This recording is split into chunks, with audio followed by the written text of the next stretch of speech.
দিন যত গড়াচ্ছে ততই যেন বেগবান হচ্ছে কোটা বিরোধী আন্দোলন। সময়ের সাথে পাল্লা দিয়ে বাড়ছে শিক্ষার্থীদের সংখ্যা, যুক্ত হচ্ছে নতুন নতুন কর্মসূচি। তারই ধারাবাহিকতায় আজ রাজধানীর সায়েন্স ল্যাব মোড় ব্লক করেছেন ঢাকা কলেজ শিক্ষার্থীরা। দুপুর 1:40 দিকে নীলক্ষেত থেকে মিছিল নিয়ে এসে রাস্তায় অবস্থান নেন তারা। ফলে মুহূর্তেই গুরুত্বপূর্ণ এই সড়কের চারপাশে জমে যায় সারি সারি গাড়ি, স্থবির হয়ে যায় সেখানকার জনজীবন।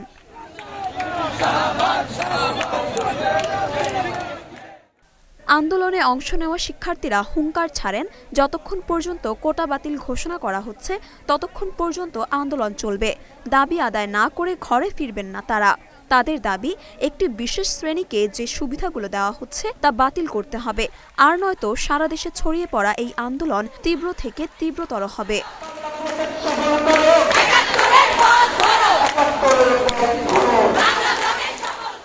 এ সময় আন্দোলনরত শিক্ষার্থীদের সারা বাংলার খবর দে, কোটা প্রথার কবর দে বিভিন্ন ধরনের স্লোগান দিতে দেখা যায়।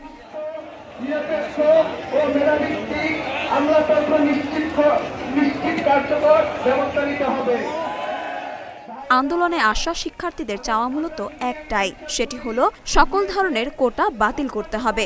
তাদের মতে দেশের সংবিধানে সমতা রক্ষার কথা হলেও কোটার মাধ্যমে নানা গোষ্ঠীর মধ্যে একটা বৈষম্য সৃষ্টি হচ্ছে।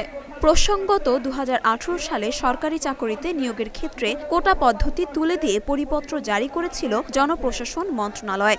গত 5 জুন মুক্তিযোদ্ধা কোটা পদ্ধতি বাতিলের সেই সিদ্ধান্তকে অবৈধ ঘোষণা করেন হাইকোর্ট। তারপরই সারা দেশে কোটা বাতিলের আন্দোলনে একযোগে রাস্তায় নামে লাখো শিক্ষার্থী আর চাকরি প্রার্থীরা।